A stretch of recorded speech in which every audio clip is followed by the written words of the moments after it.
way before we have people trying to grab our attention on every single platform and app on our phone. Google estimates that now it's close to 500 touch points needed before someone purchases, which means... Welcome to a brand new episode of the Relentless CEO podcast. My name is Adam Kifer. We're going to do it a little bit different today. We're going to let you guys slide into my DMs. God, that sounded dirty, and that was also something I never thought I'd ever say on a podcast. But one of the things that happens pretty often with my inner circle is we are constantly sending each other videos via Instagram, Facebook, text message, whatever. Do we send funny, stupid memes? Absolutely. But we also send videos that motivate each other and get each other to think. We have conversations on martial art videos that we see posted. And really, it's just good debate. It's good sharing insights from the videos. So what I wanted to essentially do in this episode was give you guys a little vision into my DMs with my inner circle. We're not going to show the not safe for work DMs, but we are going to show a lot of the what I think are more beneficial videos and reels that we've sent to each other. There's going to be some from people that you know in the industry. And my goal is not to talk crap about anyone or anything like that, but just to give like an alternate opinion of what you're seeing on the screen. And some of these you're going to see me agree with, I'm sure. Some of these might just be funny and stupid, and we might just have a good time listening and watching and all of that good stuff. But I am super excited for this episode. It's the first time I've done anything like this. I'm sure it might be a bit clunkier than normal, but luckily I have some amazing editors on staff that are gonna, I'm sure, knock this out of the park. No pressure to Jake and the team. Okay. All right, guys. So here's how we're gonna do this. Like, it's new. We're figuring it out. We'll get better as we do more episodes. If you guys want more episodes of this content, I'm gonna put the video up on the screen. We'll plug in the audio as well, so you guys can hear the audio from the video. I'm gonna let the whole video play, and then I'm just gonna sort of give my insights after the video. You can agree or disagree, but what I would love for you guys to do is if you guys see any videos that you are scrolling through your reels, you're scrolling through TikTok, whatever, your stories, and you think that would be a good one for us to feature on this podcast and just to sort of give my opinion or insights in, please just DM it to me on Instagram or share the video with me on TikTok. And then we will feature it on the podcast if it feels like it's something that needs some maybe different viewpoints or just elaboration of maybe how I've seen the messaging in my own life or in my own experience. And we're going to sort of go from there. So let's just jump headfirst in to this. I'm going to start with a video from another consultant in the industry. Ooh. So let's play this, and then I'll sort of give you guys my take on it right after. Martial arts school owners, stop boosting posts. It doesn't work. You're wasting money on boosted posts. Instead, try this. Set up a lead form campaign inside of Facebook ads. Now, Facebook and Instagram ads, they work together, so just set the same objective. Have a very compelling copy, that's the text at the top of the ad, and a clear call to action. The reason why somebody would want to say yes. Do that, and then spend the money on marketing that ad, which is targeted to your local area. But please stop boosting posts and wasting money. Martial arts school. All right. While this screen switches, let me sort of give my take on this. If you're running ads to get students specifically and running what we call evergreen ads, which are like long-term ad campaigns that are going month over month, she's totally right. Okay. I would definitely say that you're better off running a lead generation campaign or a lead form campaign on Facebook to gather your leads, especially if you don't have a solid website, if you don't have a solid landing page that you know is going to convert people at least at 10% or more, then I would just set up a lead form ad. But with that being said, I don't agree with the stop boosting post things. Two reasons on this, okay? Reason number one is that we've proven over and over again that if you are running a free community event, the best possible way to get leads for the lowest cost possible is through boosting that event instead of running it as an ad. And we've proven this. We've gotten leads that were literally 35-cent leads for Easter egg hunts, trunk or treats, women's self-defense, youth safety seminars, and it's all come from boosting those posts. So do I agree that if you're running general evergreen ads to get new members that you shouldn't boost? Yes. But to say to get rid of boosting posts altogether, I don't agree with that at all, because we've seen it work time and time again for events, getting the lowest cost leads of the entire year from boosting posts for those events, or boosting events for those free community events that you're doing at your school. Like, it has become an essential part of lead generation for our school, where our trunk or treat, we had 1,000 people show up, 30-cent leads, 1,000 people. That's $300 spent to get 1,000 people to show up to an event. Tell me boosting posts don't work? They do. Okay. I don't think she was focusing on events when she was talking about it. The second part of this is, we need to think about how many touch points it takes to get someone to purchase, right? If we think about the number, okay, so if I asked you, and if you saw the last podcast episode, you have a little insight on this. If I asked you how many times someone has to see your brand before they pull the trigger to actually purchase, what number would you say? Dramatic pause. So a lot of times when I'm asking a group of business owners this question, the number 7 comes up. Okay. And that was the number that I was familiar with for the longest time as well. That number 7 comes from a 1970s Harvard business study. 1970s. That's way before we had any sort of digital marketing. That's probably way before our attention span started to dwindle down to almost non-existent. Way before we have people trying to grab our attention on every single platform and app on our phone. Google estimates that now it's close to 500 touch points needed before someone purchases, which means if I am just running ads asking people to purchase, I'm not hitting those 500 touch points. So I need to be doing other things to create brand awareness, so that way when someone actually is being asked to purchase, they're already familiar with the brand. They have some trust built. They have some familiarity with the brand. And one of the main ways that happens is from boosting posts every week on your social channels. Okay, if you think about the post that you put on your Facebook page, less than 5% of your audience will organically see that post. Less than 5%. So when I put a post up, if I have 1,000 followers, it's going to maybe organically show it to 50 people. Hopefully I did that math right. But maybe it's going to show it to 50 people. So if I never boost any posts on my page to create brand awareness, I am not getting people to know, like, and trust the brand before I'm asking them to purchase. This is the equivalent. Single guy goes to a bar, sees a beautiful woman sitting at the bar, and immediately he goes up, says hi, and then asks her to marry him. What do you think the answer is going to be? Well, of course it's going to be a no. There's no relationship built. There's no familiarity with each other. There's no connection with each other. Like, you got to at least, like, introduce yourself and buy him a drink, or ask him to go out for coffee, or start having a interesting conversation with them. You can't just simply throw up ads and expect to have these amazing results without doing the due diligence of creating brand awareness. Like, one of our top clients we have at the agency that gets some of the lowest lead costs, and they actually have one of the lowest spends per day as well. One of the reasons that their lead cost is so low is because they focus so much on building brand awareness in their community. Everyone in their community knows who they are and where they are, which means when we're running ads to actually get the ask and get them to purchase a trial, they're having a much higher conversion percentage because the community knows about them and trusts them and likes them so much.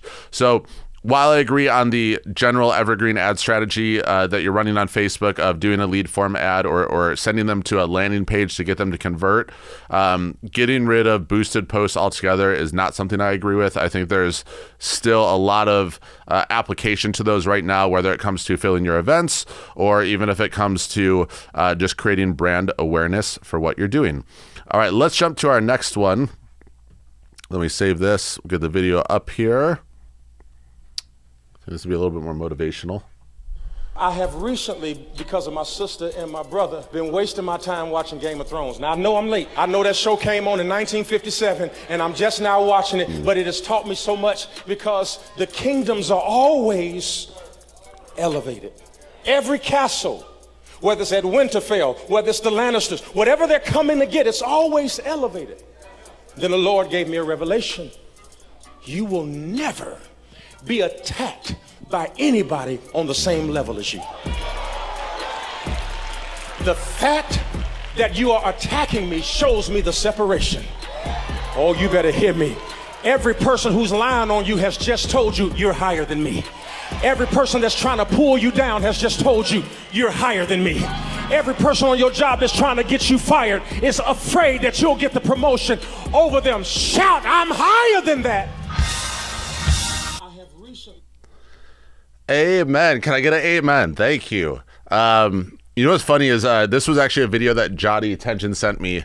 And the timing of it couldn't have been more perfect. So there is another consultant in the industry that was doing some really sort of passive aggressive personal attacks on me without any basis behind them. And I started to get frustrated with this person. I'm not even going to say their name because it's not even worth mentioning. But I started to get frustrated with this person, and it just so happened that this all happened the same day that Jotty, I was picking Jotty up from the airport because he's going to come teach a seminar at our school. And he sent me this video, and he goes, Adam, he's like, this is what you're dealing with right now. And when we think about this video, he's talking about Game of Thrones, and he says that the main family, the people on the highest, I don't remember the name. I watched Game of Thrones. It's been a while. The season has been on for a while. But the people that have the largest kingdom generally don't attack the smaller kingdoms. It's always the smaller kingdoms trying to climb up and grab more status and attack the larger kingdom because there's something they have that the lower kingdoms want. And in this case, it was pretty much the same situation. It was a person that owned a company that was not performing at our level, that was not doing what we were doing, that felt like in order to get a leg up, they had to aim at me. They had to attack me. And honestly, in the moment, I was completely frustrated and pissed off. Okay. I even made a phone call to someone from that person's organization, and I just called them out on it. And then the funny thing was they were almost trying to I don't even know what you want to call it. I don't know if not blackmail, but they were almost trying to be like, oh, we're going to talk more shit if you don't do X, Y, and Z. And for me, I'm not about drama. I'm not about playing games. It's stupid that there's so much dumb politics in this industry. Okay. It's the dumbest thing ever. But the one thing that I got from the entire situation was the only people that are going to attack you, the only people that are going to try and cancel you, the only people that are going to try and talk shit behind your back are the people that are jealous of where you are. Okay, the people that want to be where you are, the people that don't know how to get there, so their only route to go through is to attack and say things because they can't back any of it up with their actions. So they have to use their words. If you've read the book by Robert Greene, 48 Laws of Power, typically a lot of these people that are shit talking and a lot of these people that are trying to pull you down to their level, okay, it's like the bucket of crabs analogy. They don't want you to leave. They want to keep you at their level. A lot of these people that are doing this, it's because they always need an enemy. Okay, read 48 Laws of Power. It outlines the personality of these people so damn good. Okay, you'll be able to identify, oh, that's Law 33 right there. That's what they're exhibiting. But these people always need to have an enemy. They always need to have someone that they're attacking. Okay, the reason for that is because they don't know how to create success in any other way. So they have to have an enemy that they feel like they're going to war with constantly. Okay, and sometimes this might be a competing business. Sometimes it might be a family member. Sometimes it might be someone that you had in your inner circle. Okay, but that's why it's so important that we edit our inner circle to make sure it excludes people like that and people that do those things. But just know this, guys, whether it's someone close to you or someone that's a business competitor or whoever it is, if they are talking shit about you, there's a reason they're giving you attention. And for me, it does no service to my purpose in this industry to talk shit back to those people. It does no purpose for our vision to even mention those people's names at all. Because if our purpose is to push this industry into the future and help it to grow, then I need to wish for all of their success. I need to wish that whoever's talking shit about us, our company, or about me, I hope that they kick ass. I hope that they get such great results for the people that they work with. I hope that they get personal success as a result of it as well. And that may be confusing to some of you guys, but the only way we push this industry forward is we have consultants and leaders in the industries that are doing the right thing and actually helping people, and not just there to collect a paycheck for themselves. They're not just there for their own self-interests. That's why, even though certain people in the industry might talk crap about me, I'm still rooting for them because it's what's best for the industry. I'm rooting for them to get great results for the schools that they work with. I'm rooting for them to help level up school owners with their mindset, their business sense, and all of that, because that's what makes our industry better. End of rant. Let's jump into the next one here. Let me make sure I got the sound on. This is a new one. Let's check it out.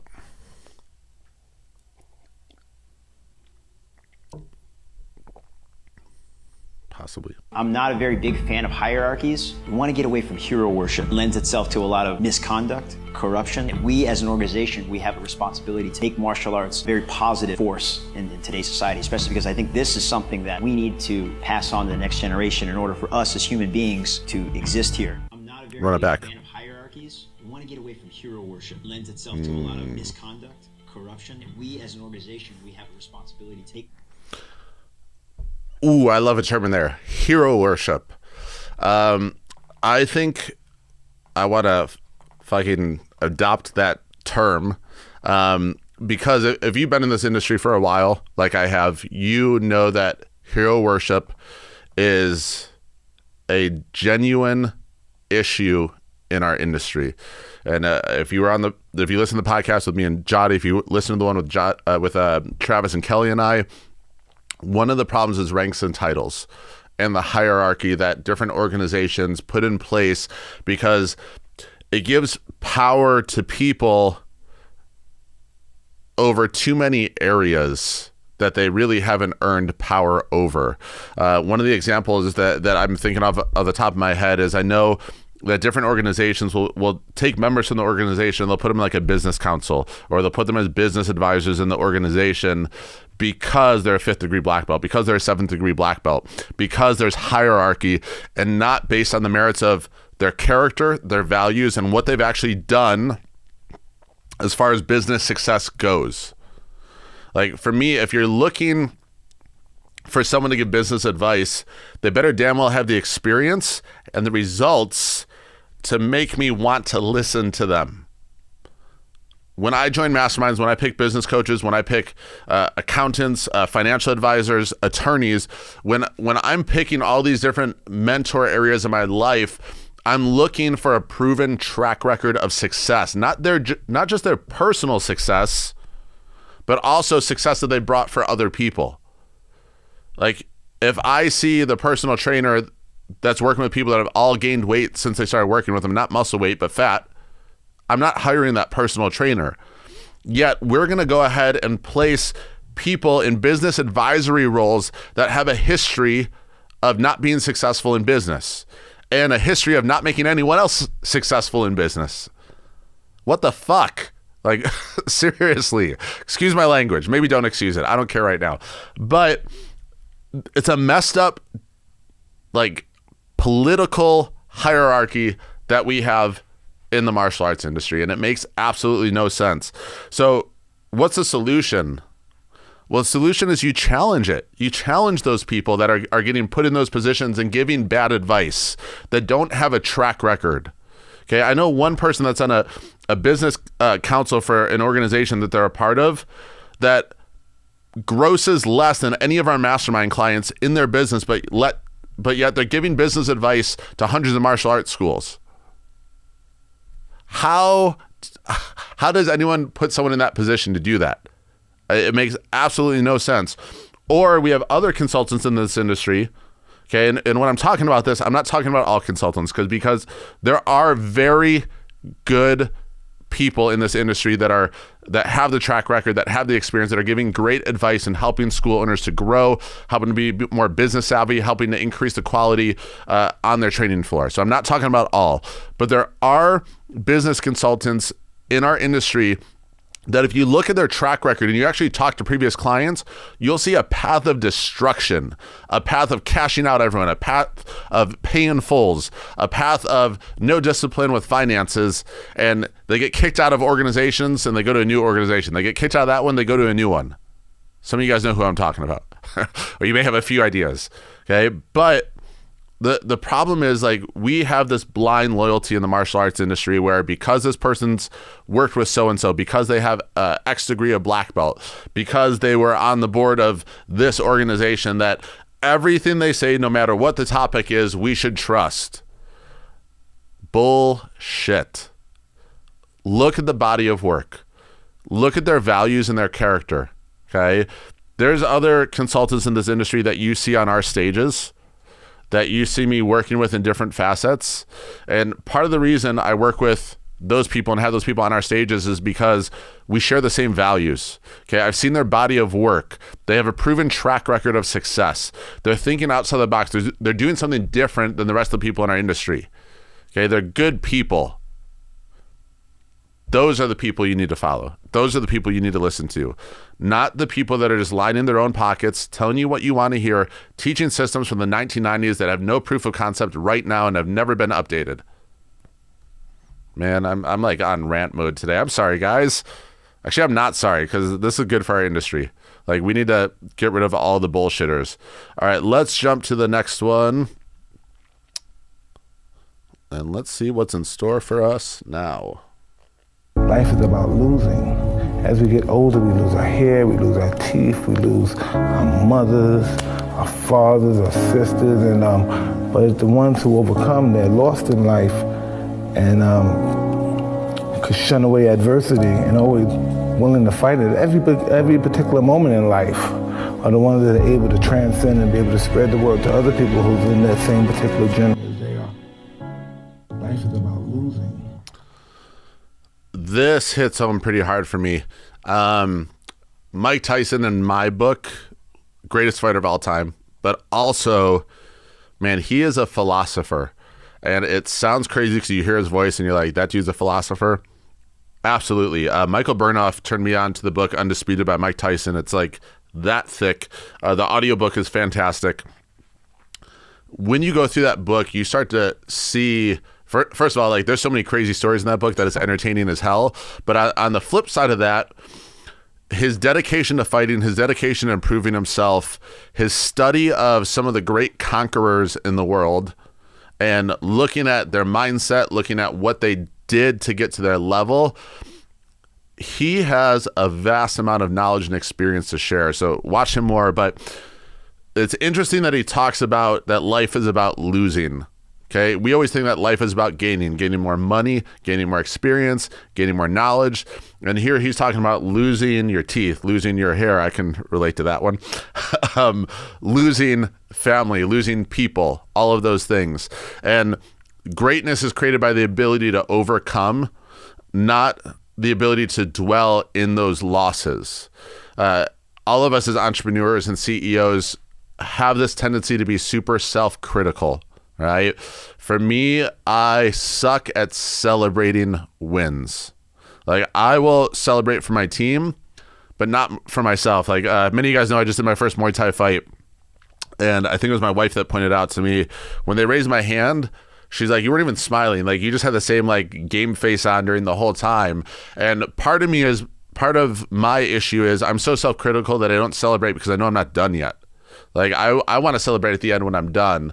But it's just part of that self-critical aspect that we have as entrepreneurs. And a lot of times when we experience loss, whether it's something like a loss of a team member, so like we had to let someone go, someone quit, a loss of a student, like we dwell in that loss. It keeps us up at night. And the problem is that's not going to make you better. Dwelling in shit just keeps you with the pigs. Okay, we need to think about how to overcome, and it's a work in progress, guys. Like, it is absolutely a work in progress. Many of you guys know that when I was 16, my mom passed away, and losing a parent at 16 sucks. Okay, and I was super close with my mother. She was primarily the one. If you ask my dad, he'll say the same thing. She was primarily the one that raised me, because my dad was teaching at the school all the time, and I didn't get to see as much of him when I was younger, unless I was at the school. But my mom was the one that raised me, that gave me advice, that like showed up to my school events and all of that stuff. And it wasn't because my dad didn't want to be there. He was providing income for the family. He was focusing on growing the school. So no harm, no foul there. But when you lose someone that close to you and that special to you at a young age, you can't dwell in that. You have to overcome it. It makes you grow up faster as a result. And the thing I go back to, and I was having this conversation with Jody when he was here, I think it was last time, like the messed up thing is, looking back at that now, it was the worst thing that happened to me and the best thing that happened to me. And it sounds fucked up even saying that. But what I mean by that is this. Like, yes, the worst thing ever is losing a parent, okay? Losing a child maybe too, but losing a parent is extremely tough. And losing a parent at 16 forced me to grow up way faster. It forced me to mature way faster. Many of you guys don't know this, but by the time I was 18 years old, I was couch surfing and homeless, jumping from house to house. Shout out to Nick Levita and Balzano and Benny. Like, all those dudes let me stay on their couches for months until their parents kicked me out. Joe Cairo, another one. But literally, I had 4 different friends that I was like couch hopping on, because I didn't have a great relationship with my dad at the time. And for me, that was part of the process of overcoming that loss. And I felt like I had to get on my own, because I had to start learning how to be an adult at an earlier age. But what that did is it accelerated my growth in the sense of being more responsible, really thinking about forging a path of myself and not being reliant on other people. Okay, so I knew that my destiny was in my own hands. There was no parent that was going to provide the future for me. There was no parent that was going to give me money to do things. Like, I had to create that all myself. And knowing that as a young person forced me to adapt.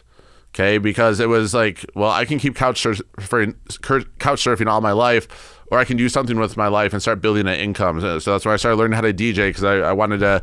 I saw my friends, and there was another student at our school, Jonathan Petroselli, who's killing it as a Las Vegas DJ right now.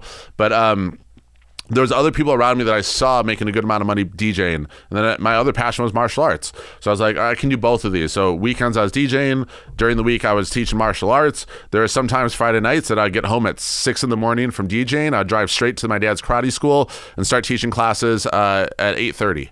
Okay, or get there at 8:30, start teaching at 9.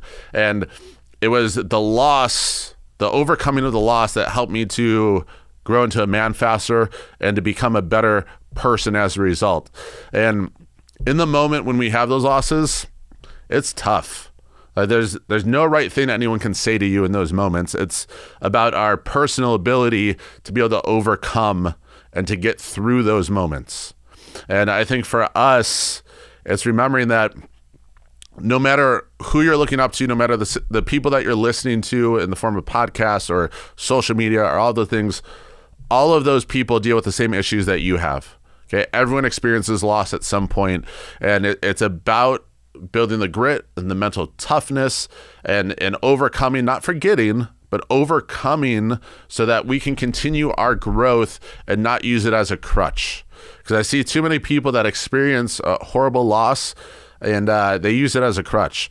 And I have all the respect in the fucking world for Kelly Murray. I know she talked a little bit on this podcast, but man, she lost a daughter and was able to use that to become an even better leader, even better mom, like all of this stuff. She took that experience and grew from it, which I can't imagine, like the pain you have to go through to do that.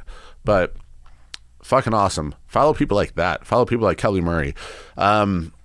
All right, I'm going to jump to the next one before I start shedding a tear here, because crying on a podcast isn't going to get any views.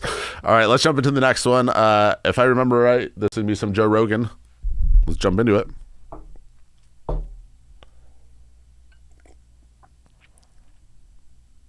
It's better to be a warrior in a garden than a gardener in a war. You should be a monster. He said you should be a monster, you should be ruthlessly ambitious, and then learn how to control it. One more time. It's better to be a warrior in a garden than a gardener in a war. You should be a monster. He said you should be a monster, you should be ruthlessly ambitious, and then learn how to control it. That shit is powerful. Better to be a warrior in a garden than a gardener in a war. Man, when I hear this, I think of something that we talked about previously in this podcast about being capable of violence and teaching our athletes to be capable of violence as well. And it's funny, I just I went back and did a black belt blueprint meeting that we have at our school, which is essentially a meeting where we meet with all the parents and we go over a year in advance the expectations for what their child needs to do in order to earn their black belt. And as part of this meeting, what I go over is what it means to be a black belt at our school. And one of the things on that list is being capable of violence, but not being a violent person. And every time I've done this presentation, I haven't done it in a while because we had a different team member doing it, and this time I went in to do it just to show it as an example for a new team member that was going to take that responsibility over. But every time I talk to parents about making that we want their kids, when they get to black belt, to be capable of violence but not be violent people, every parent is nodding along in agreement when we talk about this. Because here's the thing, like, in peaceful times, I would rather have the confidence that if shit hits the fan, if things go down, I can step in and protect my family, protect myself without any doubt in my mind. I would rather have that than to be totally unprepared going into one of those situations. Because just because it's peaceful now doesn't mean it's going to be peaceful tomorrow. It doesn't mean it's going to be peaceful later today. One of the only times in my life I've ever had to use my martial arts, thank God, was immediately after I got done working out on my birthday on my first day of college. So my first day at Northern Illinois University, I went to the gym, and it was interesting. I went there to lift weights, and I was walking by the racquetball courts, and I saw these three guys with like makeshift sparring gear on sparring. Like they had like the hockey gloves on that they're sparring with, and one of them had like Century's foot gear and all that stuff. So it was like a hodgepodge. You could tell they were pretty much training themselves. So I went to the racquetball court next to them. At the time I was competing for them, so I was drilling like 540s and stuff in the racquetball court next to them. And one of the guys came over and he was like, hey, he's like, you do martial arts, obviously? And I was like, yeah. And he's like, you spar? And I was like, yeah, but I'm not great at it. It's not my favorite thing. And he's like, you want to come do some rounds with us? So I went over and did some rounds with them, and we had a good time. But like we trained for a while, and I was super exhausted. And upon leaving that gym is when I was attacked. I was wearing a kickboxing shirt from when we went to Italy for the WPKA championships. So I had my kickboxing shirt on, and I was walking out, and two guys started talking shit about my shirt. I just ignored them, kept walking, got sucker punched, had to defend myself. Okay, but it goes to show you, like, I went from being in a moment of enjoying training martial arts with some dudes I just met my first day of college. It was my birthday as well, so I was in a good mood because it was my birthday, first day of college, made some new friends. Okay, I was at peace. As soon as I left, I got harassed and attacked, and I had to be a warrior. If I wasn't a warrior during peaceful times, I wouldn't have been able to protect myself accurately when I left that gym and got sucker punched. So for us, I think this is about like just evaluating like your curriculum. We've talked about this. I'm not going to spend too much time on it, but evaluating how you're training and building up mental toughness in your students. And when you look on the mat, do you see a majority of your students being capable of violence if they had to protect themselves or protect their family? Or are they capable of doing moves that you would see in a movie but wouldn't actually work? Or are they capable of doing the motions of punching and kicking without really any intent behind them or any violence behind them? Okay, you need to know when to turn it on. I had I went to the school on Saturday this last week, and Coach Gabe was doing a private lesson with one of our little champions. So this little guy has been doing private lessons with Gabe for a while, about 30 minutes before his class.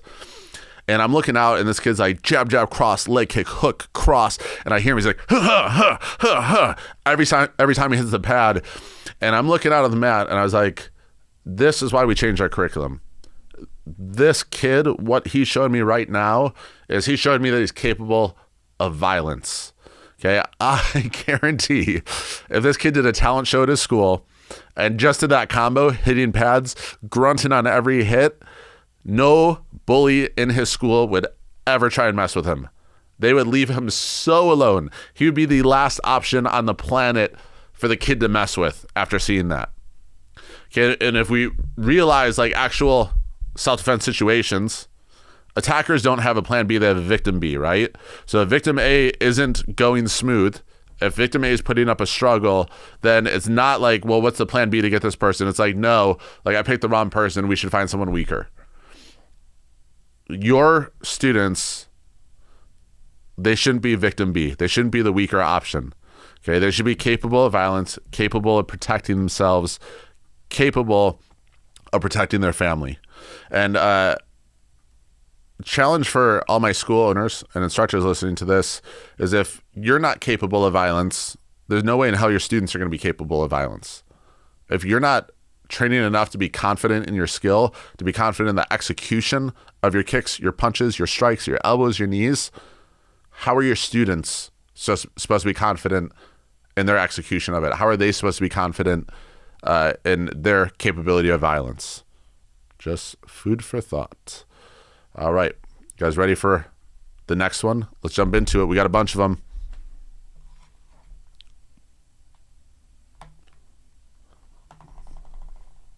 Let's see it.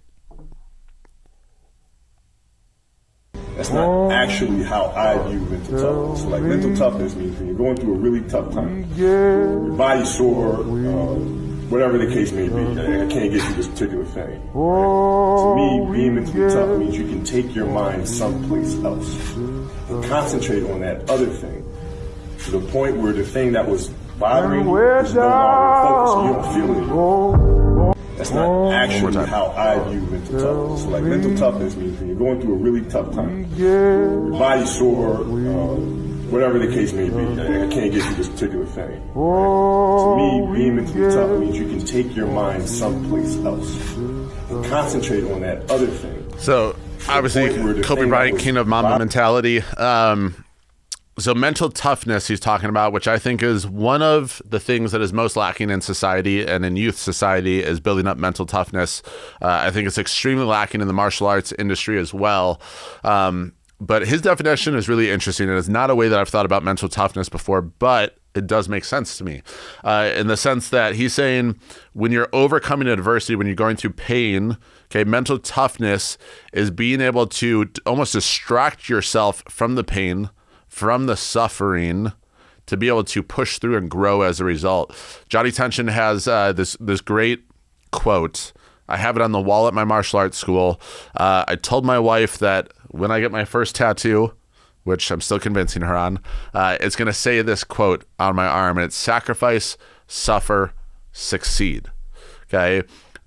The challenge is we are trying to get a lot of our students just to get to the succeed part without going through any sacrifice, without going through any suffering. And doing that is removing the challenges and the obstacles to make it easy for them. There has to be suffering for you to grow. Okay, if we look at some of the most successful people on the planet, some of them have the most horrific stories that they had to overcome to be successful. The suffering is what made them better. I'm not talking about beating on your students. I'm not talking about like old school, like hitting them with shinais and bamboo swords and all that crap.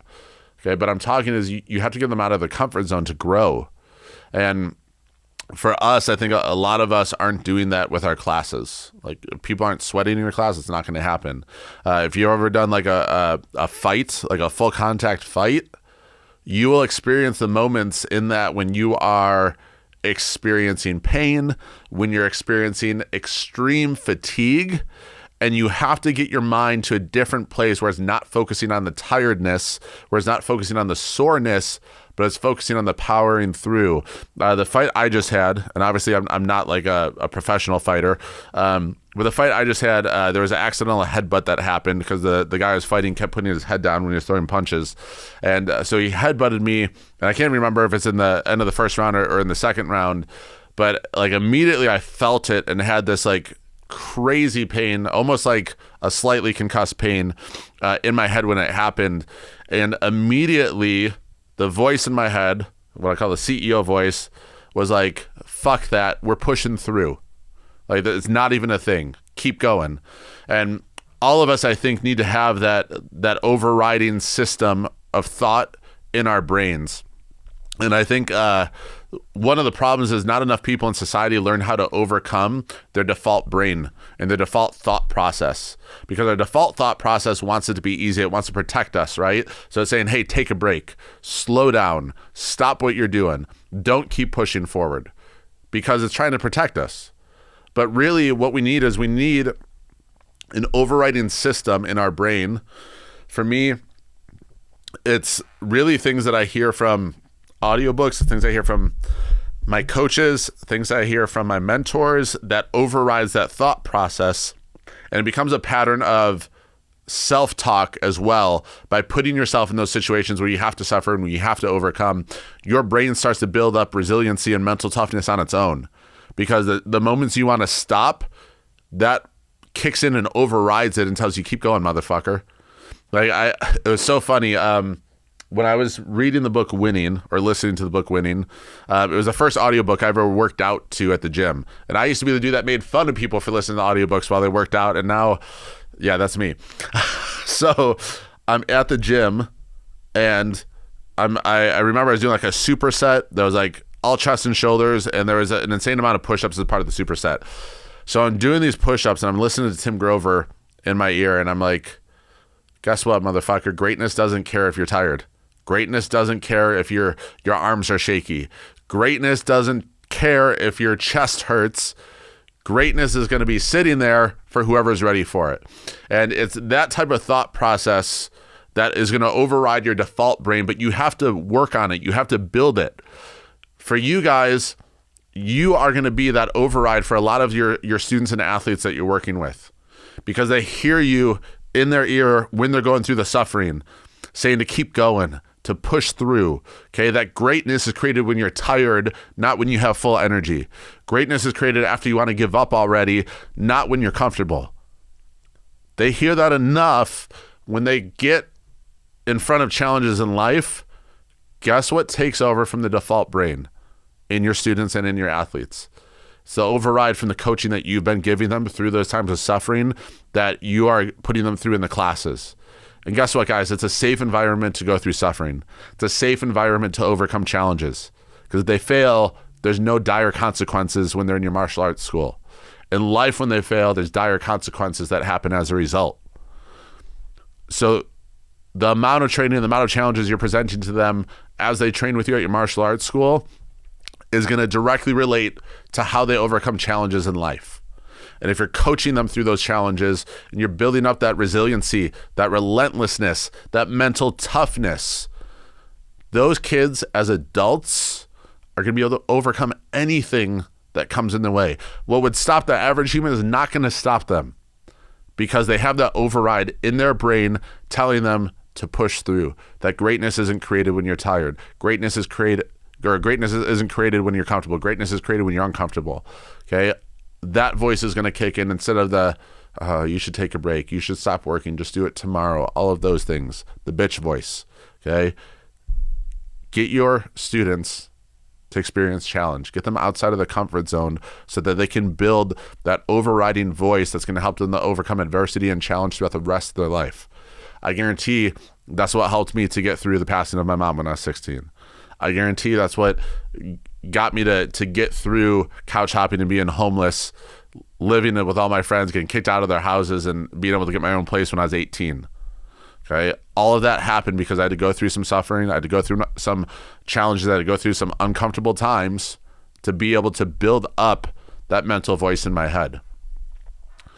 All right, let's keep going. I know we're getting deep, guys. It's first episode. Let me know what you guys think in the comments too, because we've never done anything like this before on this podcast or any podcast I've done. So it's like different format, trying some new shit. We're just seeing what works. Like, let's find out. Next one.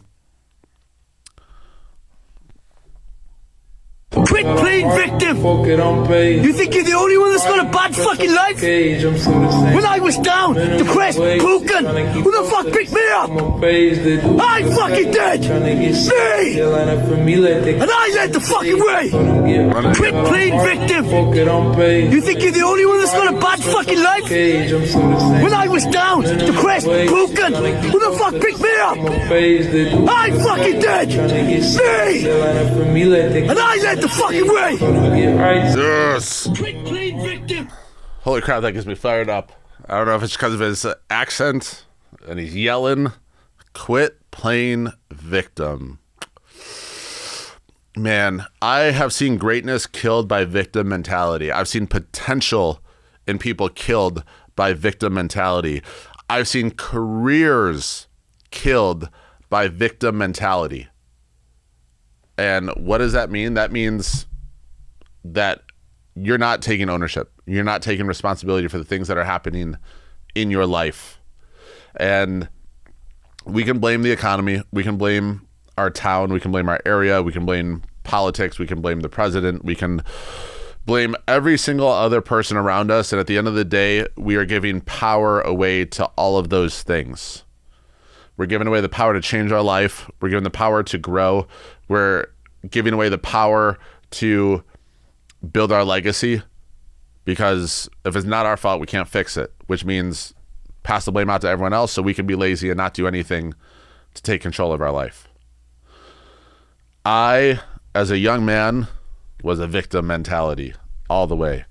I used to blame shit on my brother. I used to blame shit on my dad. Part of working in a family business, maybe, I don't know, but I just don't think my brain was mature enough at that time, and I didn't have the override voice to help kick that shit out of my head. It is really crazy to see the amount of people playing victim in 2023. The lack of responsibility for our own actions, blaming our staff for things that are happening in our business. Like, that's one thing I don't understand. Like, can you have bad team members? Absolutely. Can you have people not pulling their weight? Absolutely. But you know whose fault that is at the end of the day? Ours. As the CEO and the owner of our business, it's our fault. So yes, if you want to make yourself feel good and make yourself feel safe and not grow at all, just blame your previous employee that didn't work out. Blame them for everything. Or think about, well, what did I do wrong in the hiring process that I didn't see these red flags happen? What did I do wrong in the training that I just couldn't get this person to do their thing? What did I do wrong in praising them and giving them feedback that stopped them from growing? Because one of those things, Adam, sometimes you hire people and they're just untrainable, they're uncoachable. I get it, but then you fucked up the hiring process somehow. There's something missing from that process that didn't filter out that applicant. So at the end of the day, if it's happening in my business, it's my fault. Read Extreme Ownership. Read Self-Aware Leader by John Maxwell. Okay? I think we are living in a time where we have more victim mentality than we've ever had in the history of our existence. More people just blaming anything they can instead of taking personal responsibility for whatever is going on in their head. I think one of the, and I don't know how this happened, but I think one of my superpowers is I'm always the first person to take blame or responsibility for shit that happens. Okay. There's always something I can learn from every experience of what I could have done better. And that's usually what I look for. Okay. So I'm looking for the potential for improvement in those situations instead of who I can blame for why this didn't happen or why this happened.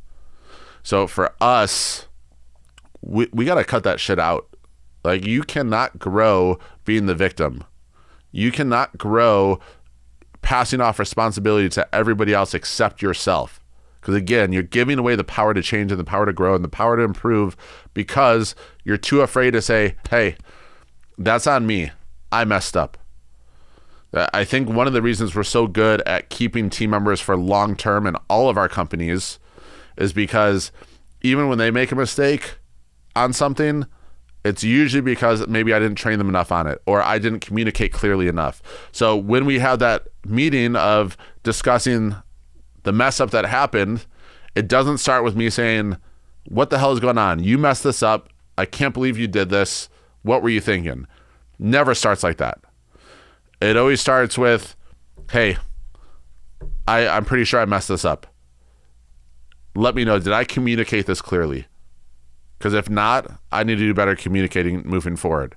And the great thing is with that is when you're the CEO, when you're the leader, when you're the manager, when you're the boss, okay, when your team sees you say, hey, that was on me, I messed up, what do you think they're more likely to do when they make a mistake next time? Hey, that was me. That was my mistake. I shouldn't have done that. I'll make sure it doesn't happen again. We have to lead by example with those things. We can't be the one pointing fingers at everyone else. We have to lead by example. If you're unsure if it was your fault or not, just take the blame for it. It's your business. Because at the end of the day, it's your fault anyway, right? Okay, at the end of the day, everything that goes wrong in our business is on us. Every victory, it's on our team. That's being a good leader. All right. I know we're jumping all over, guys, but I hope you guys are enjoying this. This is totally different formatting. I'm having fun. I hope you're having fun. Let's jump into this next one and see. You know what I heard the other day was no one will ever know the violence it took to become this gentle. Wow. That's fucking, that feels like my life. No one knows the violence it took to be this gentle. So one more time. No one knows the violence it took to be this gentle. Man, that shit is deep. I don't even know if I have a comment for this one. I just agree. I think it goes back to what we were talking about earlier. You got to go through some suffering to become the best version of yourself. And a lot of times that suffering, the people that don't see forward facing what's going on in your life, it can be dark, it can be hard, it can be pressing. I have clients, I have people in my inner circle that have gone through some way different shit that I've gone through. My mom passed away when I was 16, but I have friends that in their past were addicted to drugs, that in their past were homeless, and they've been able to create a comeback story for themselves as a result. And looking at them now, you wouldn't know anything that they've gone through trauma-wise, anything that they've had to overcome, but I know they've had to go through some messed up stuff in their previous life to get to where they are now. It's interesting too. If I think about some of the top fighters I know, some of the most violent people on the planet when they need to be violent, they're the nicest people on the planet. You have a conversation with them. If you didn't know they were a fighter, if you didn't see them on TV, you just be like, oh, that's a cool dude. He's calm. I would have no idea. I'm just going to leave it at that. I don't really have much to add to that. It was so well worded that I don't think I can add anything. All right, controversial person coming up next. Get ready. Let's take a look.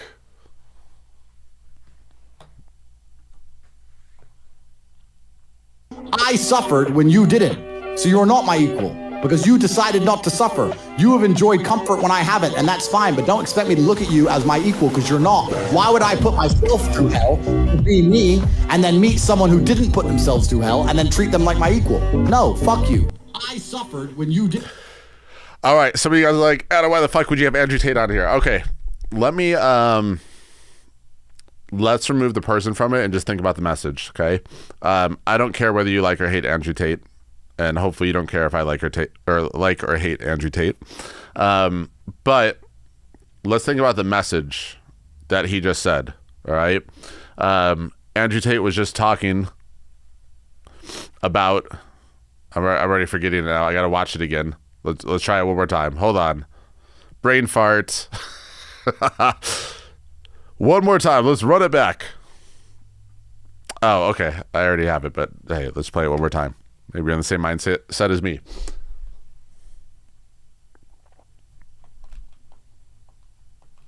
I suffered when you didn't.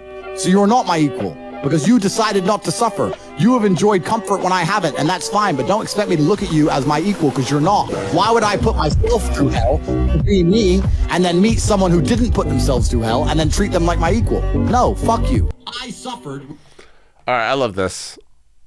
I'm sorry, whether you love or hate Andrew Tate, I love this. Here's the reason why. We all have the opportunity to put in the same amount of work in our lives. We all have the same opportunity to become efficient with our time in our lives.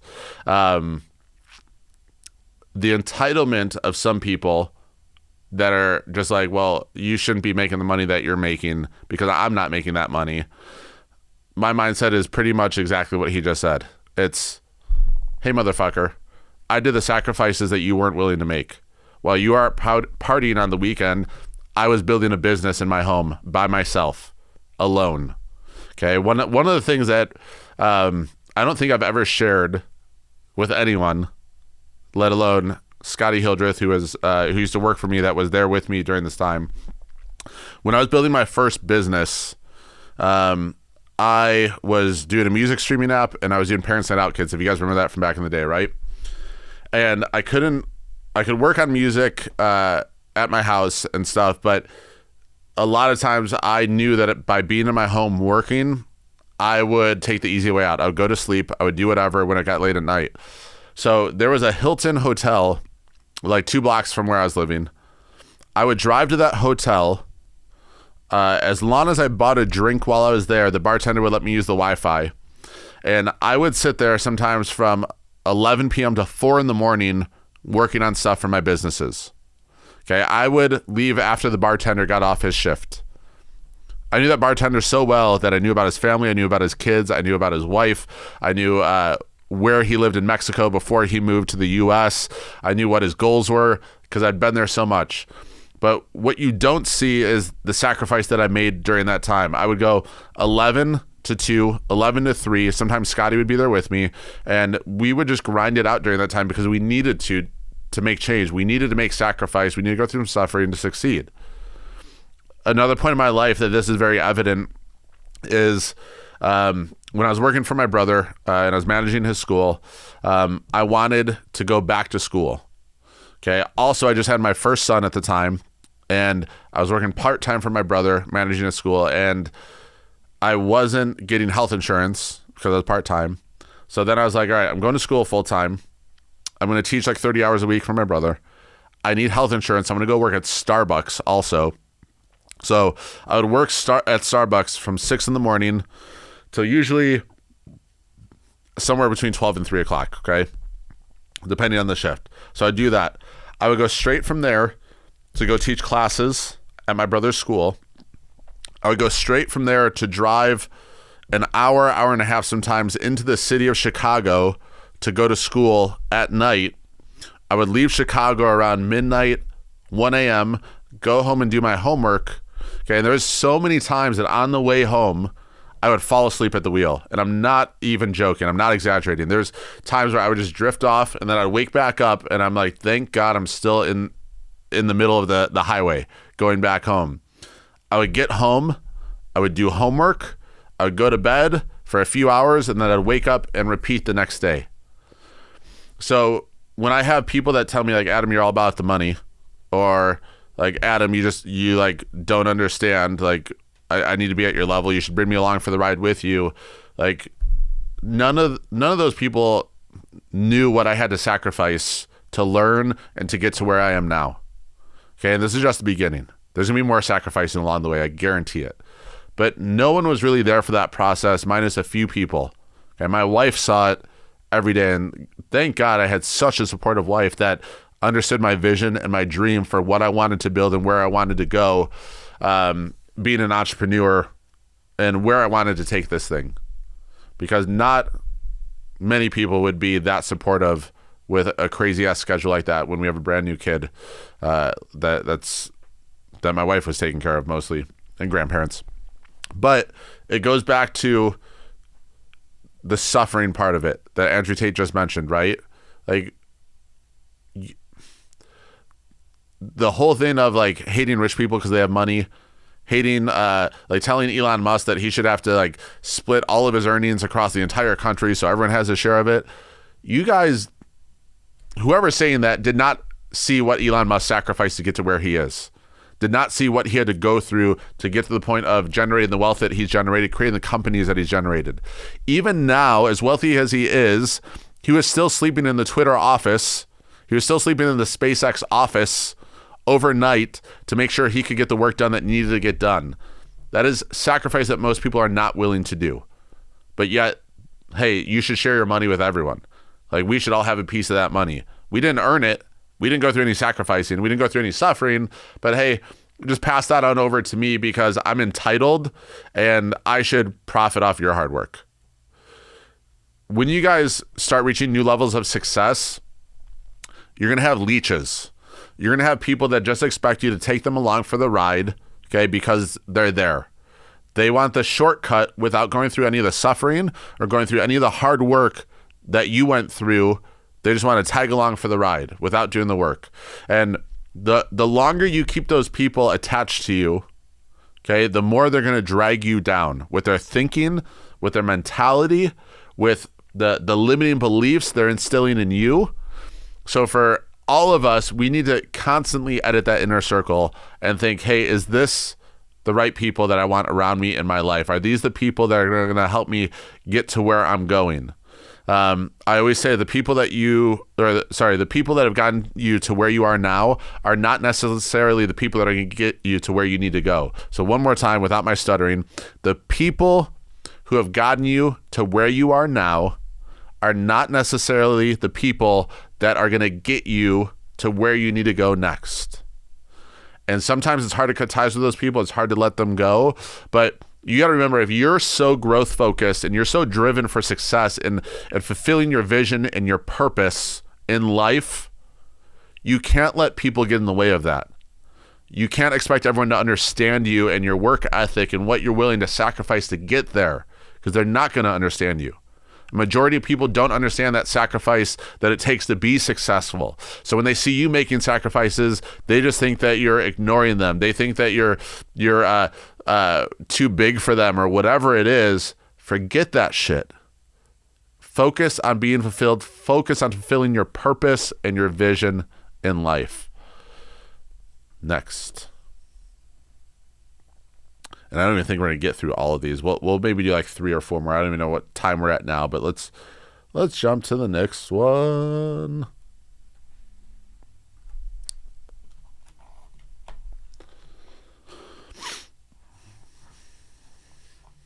Every single day, work at it. So that's where it started, and every day since. I mean, it's been a struggle some days, I won't lie. Some days I'm like, man, this is tiring, this is hard. Now I embrace the hard, and I want that every single day. I don't ever want anything to be easy.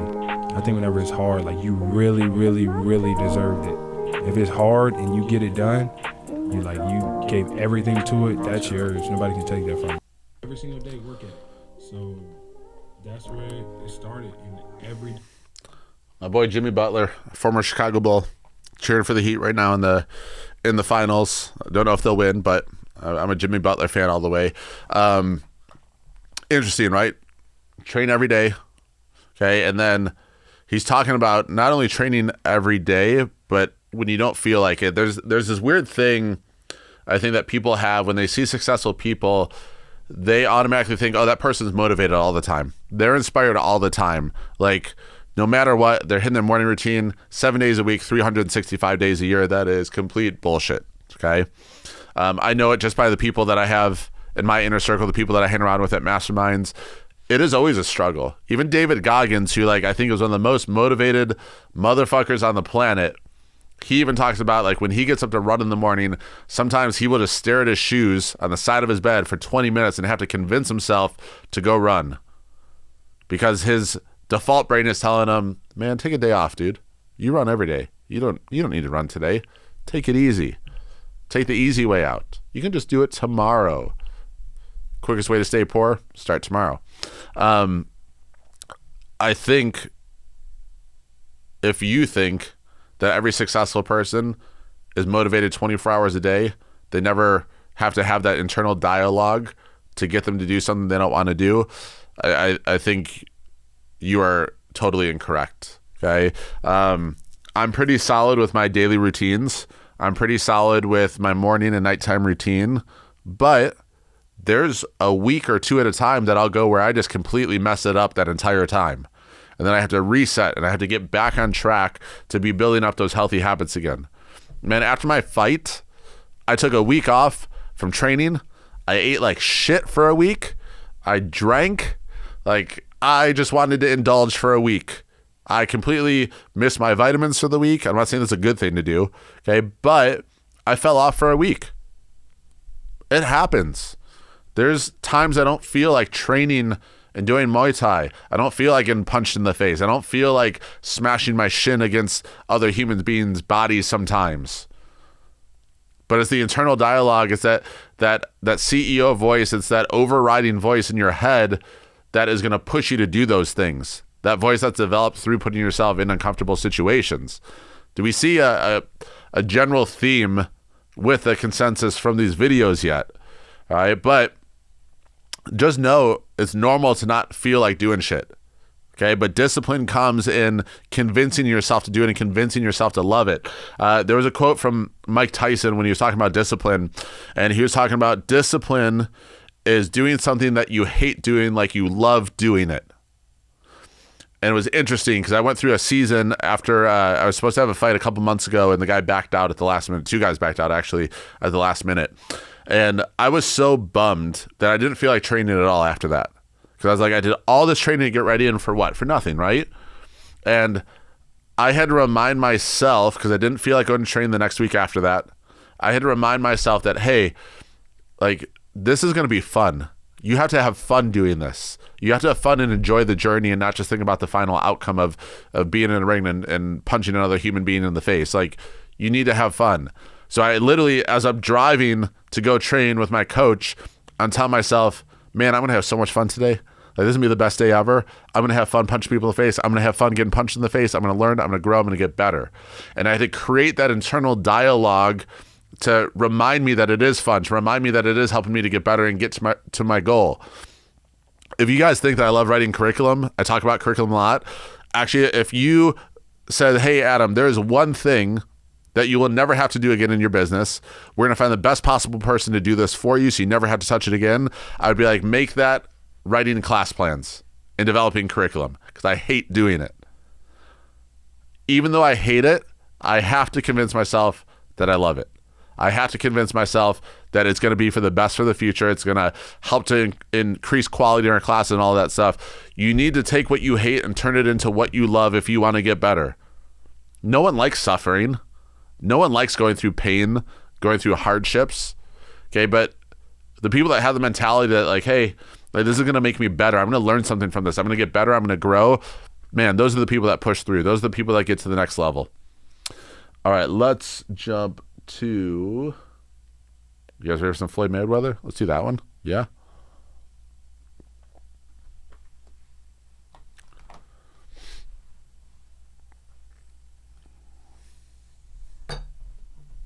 You got 24 hours in a day. 8 hours you sleep, right? And most people work at 9 to 5. So 8 hours you're working. 16 hours. Okay, so we have 16 hours. We got breakfast, lunch, and dinner. So we'll be at 9, just 19. Take you an hour to get ready. So we have 20 hours. So I cannot spend, you guys cannot spend 4 hours going to they lying. Oh, I like this photo. Oh, they faking. Sending photos to other people. Y'all got to get focused. I'm where I'm at because I'm focused. Tunnel vision. I'm focused on what I got to do. Y'all got to have a game plan. You got 24 hours in a day. All right. I love this. I am so big on time management, time blocking, all of that stuff. I have an activity I would like all of you guys to do right now. Open up your phone, go to screen time. Look at how much time you spend on your phone per day.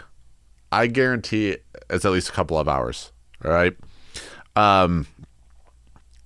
But it's funny because we tell ourselves all the time that I don't have enough time. But if you look at your screen time on your phone, I'm pretty sure you're going to find a couple of extra hours of the day that you forgot about. So for us, and this was such a good quote by Tim Grover. He said, when you're saying I don't have time, what you're really saying is I don't know how to manage my time. I don't know how to manage my focus. That's what you're saying when you say I don't have time. That means I don't know how to manage my time. I don't know how to manage my focus. I don't know how to be efficient. That is what you're telling yourself. How is it that we all have the same 24 hours in a day, but some people get way more done in those 24 hours than other people? Well, Adam, I have ADD. I have ADHD. Yeah, so does every fucking entrepreneur on the planet, myself included. I may have not been diagnosed, but if you talk to my wife, she will confirm. If you talk to Kelly Murray, who's here with me working every day, they will confirm that I have ADD or something similar to it that maybe is a new thing that's never been diagnosed before. But I'm saying all of this because those are excuses we give ourselves. Those are identities, negative identities that you're building for yourself when you always use that as an excuse. Why is it that some people have ADD or ADHD and can be super efficient with their time and accelerate their growth at an insane rate, but then there's others that can't? It's because the ones that can't go victim mentality and they use that as an excuse to tell themselves why they can't get shit done. Okay, meanwhile, there's people with ADD and ADHD that don't use it as a victim mentality. They just understand that they have it and they have to manage their focus and their energy better. Does that make sense? It's interesting. So one of the activities I've done with my team members before, and we've done this in our mastermind too, is just search online, Google a 24-hour time wheel. Okay, so Google 24-hour time wheel. All right, and what I encourage you guys to do is print off 2 copies of this, okay? The very first copy you print off of this 24-hour wheel, I want you to map out your typical day on that wheel. For example, so maybe you go to bed at 11 p.m. and you wake up at 7 p.m. or 7 a.m. So you're going to mark from 11 to 7 on there, sleep. Then from 7 to 8, that's when you're getting ready, shower and all that stuff. So you're going to mark that down. And then maybe 8 o'clock you work out. You just go through and you map out your typical day, not your perfect day. Like, be brutally honest with yourself. What does your typical day look like? So I've done this for myself. I've done this for our mastermind clients. I've done this with my team members. And I remember I sat down with one of my team members and we did this, and I had him map out what his typical day is. And he's sitting there and he's just staring at it for a while after he filled it out. And I go, what's going on, man? And he's like, there's 6 hours that I don't know what I'm doing in my day. And I go, pull out your phone. And he pulls it out. I go, look at your screen time. The missing 5 hours and 15 minutes of that 6 hours was time spent on his phone. The other 45 minutes was probably when he was in the bathroom throughout the day. Like, that's where it all went. So then part 2 of this is you take a new wheel, a new 24-hour time wheel, and you go ahead and you plan out your perfect day. So if everything went right in your day, there was no distractions, nothing taking you off course, what would the perfect day to make you happy, fulfilled, and efficient look like? What time would you go to bed? What time would you wake up? What time would you get to the gym? All of those things. Believe it or not, if you add an extra hour to your day by either waking up an hour earlier or staying up an hour later, and you do that every day for a year, you got 15 extra days to your year that most people don't have. And I've lived by this philosophy for a long ass time now. And it's part of the reason why I'm able to get so much shit done is because I make sure that I'm up the same time pretty much every damn day. And again, we're all human. There's going to be weeks or 2 weeks that you fuck up when you wake up. And you might miss that workout. It happens. But you reset. But there's a consistent time I wake up every day. And there's a pretty consistent time I go to bed every day. And keeping that consistency of waking up when I wake up, usually around 5:30, sometimes 6, but usually around 5:30, going to bed when I go to bed, gives me more hours in the day than the average person, because I'm willing to wake up earlier to get the work done than the average person. Okay, some days I'm willing to stay up later than the average person to get work done. Before I was a business owner, when I was an employee, I was always intentional about being the first person at the office. So when I worked in New York, if work started at 9, I was there at 8 or 8:30. Day ended at 5, I was leaving at 8, 9, 10, 11 o'clock. Because I wanted to be the most valuable person to that business. I want to be the most efficient person. I want to get more done than anyone else. I wanted people to look at what I was doing and be like, there's no way we can ever lose Adam. Because if we lose Adam, everything's going to fall apart. There's so much that he's doing on a daily basis. That was my mentality going into it. I was going to outwork every single person. With us, what are we doing? How are we being lazy or comfortable with our daily schedule? Because it's time to probably get a little bit uncomfortable. And I'm not saying you have to hustle 24/7, because I'm not about the hustle culture. I've lived that, and you don't need to like sacrifice everything just to work. You can have balance with family and also balance with work. It is possible. You can have both, okay? But what I am saying is you need to intentionally design your perfect day. Use the 24-hour time wheel, intentionally design your perfect day so that you can reach maximum efficiency, and you can take your life to a new level. You can gain the upper hand against the competition and against the average human by adding an extra hour to your day and adding an extra 15 days to your year. All right, you guys good? We do 2 more? Let's do 2 more. Let's see what we have here that's maybe not a repeat. You guys, let's go off script. Let's do a funny one. All right, let's do a stupid one. And I apologize if this offends anyone, but like I'm also going to be transparent and show my sense of humor. I sent this to Bryce because Bryce does jiu-jitsu. I thought it was good. Let's check it out. Shout out to Bryce.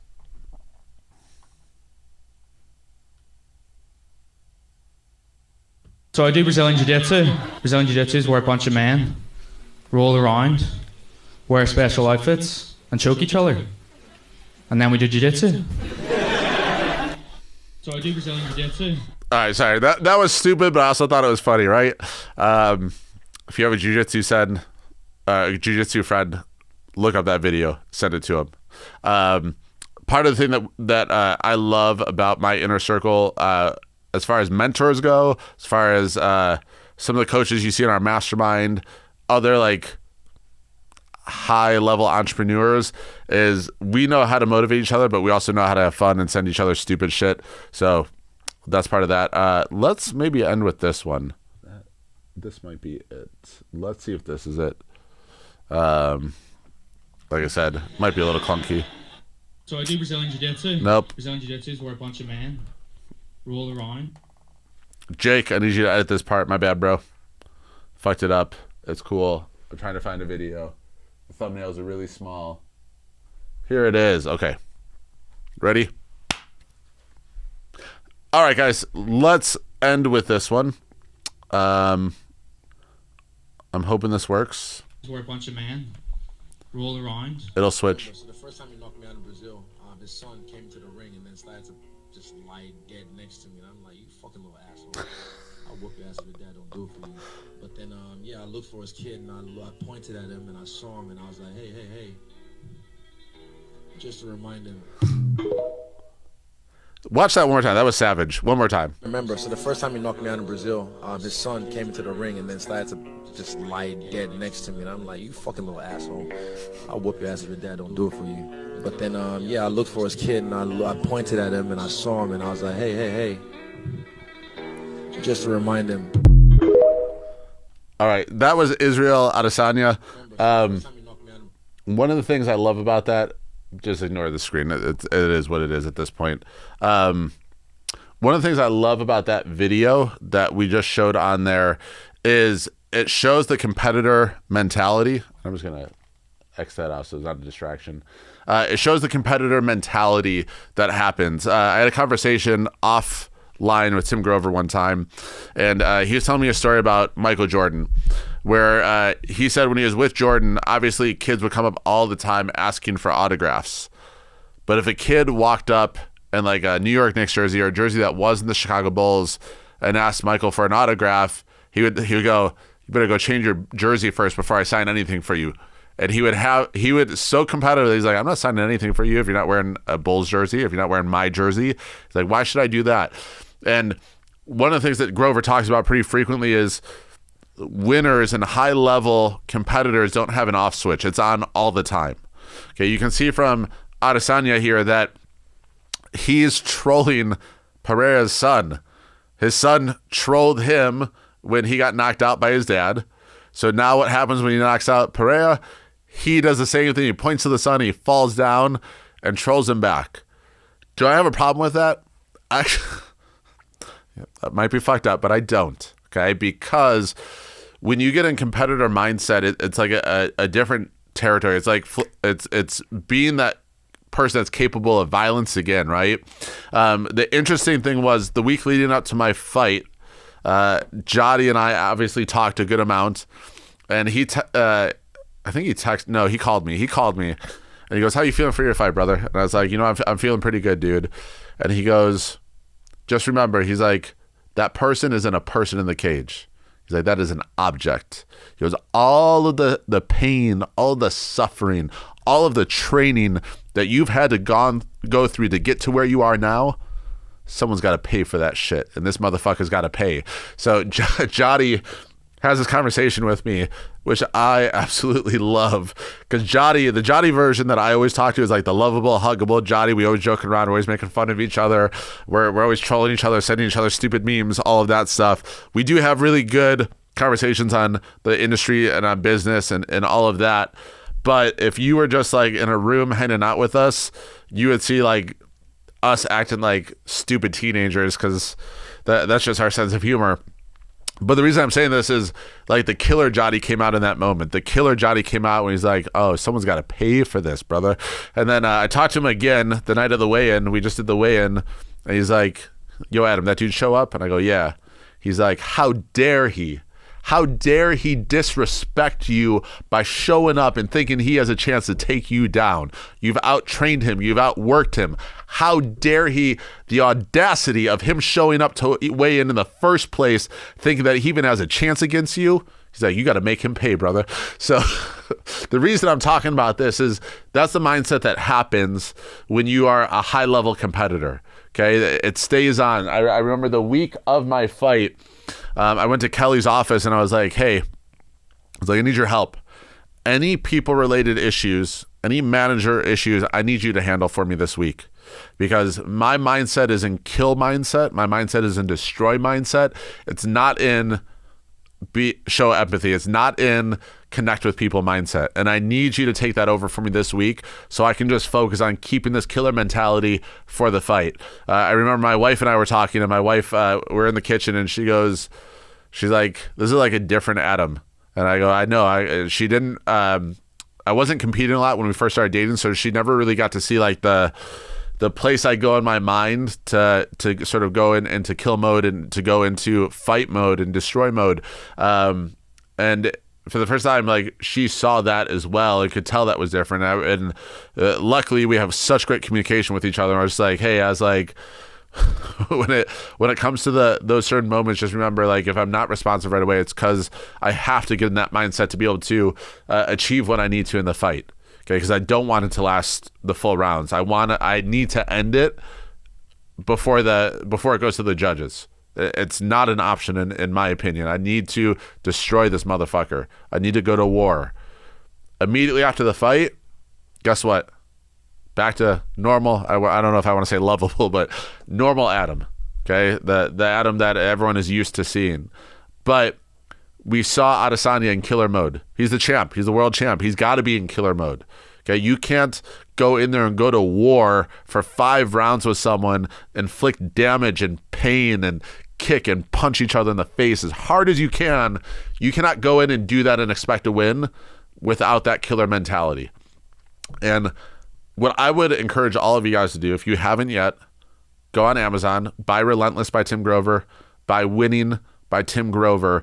If you feel like you have trouble flipping that switch and getting to that point where you're like, "All right, like, let's go, motherfucker, no excuses, we're doing this," those books will help start to transform your mindset into what it needs to be to get to that point. Okay, and then the trick is, since we're not all full-time MMA fighters here, I'm not a full-time MMA fighter, the trick is then figuring out the moments when you need to flip that switch and turn it on, to be that killer, to be that warrior, and when you need to flip it and turn it off to be that person that needs to show empathy at certain times, that needs to show understanding, that needs to show connection with other humans. And being that we're in a relationship business and not a membership business, okay? Being that we're in a relationship business, you can't be killer mindset all the time. You can't be like, I want to fuck people up all the time and have a successful business. So for us specifically that need it at certain times and need it not at certain times, read those books, okay? And then start working on when you need to flip that switch. When you go to the gym, flip that switch on and destroy that motherfucking gym. When you get back home with your family, turn that switch off. Be the awesome dad, be the awesome mom, be the awesome brother, sister, whatever it is. Be that awesome person. Okay, when you're managing your team, you can't have that switch flipped on. Okay, you need to be the one that's showing empathy when you're doing one-on-ones, when you're helping them deal with their personal struggles and things. And then you also need to know, though, when there are times with your team when you need to flip that switch on, when you need to turn that switch on and have a hard conversation with someone, when you need to call someone out on mistakes they've been making. Okay, sometimes you have to, depending on the personality of that person, turn that switch on. And the better leader you get, the better you understand what communication style works for each one of your team members and when you need to turn it on and who you need to turn it on for. I have 2 head coaches. One head coach specifically, if I go in there and I'm like, what the fuck are you thinking? Like, why are you messing this up? You need to get your head out of your ass and get your shit together and kick ass. He responds so much better to that. Like I said, he's like, all right, you're right. Fuck yeah, let's go. Let's do this. We're going to have the best month ever. Hell yeah.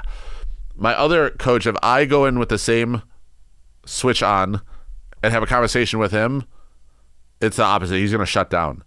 So I need to know that for him, I need to approach it a different way, approach the communication a different way that's going to get him to take action better.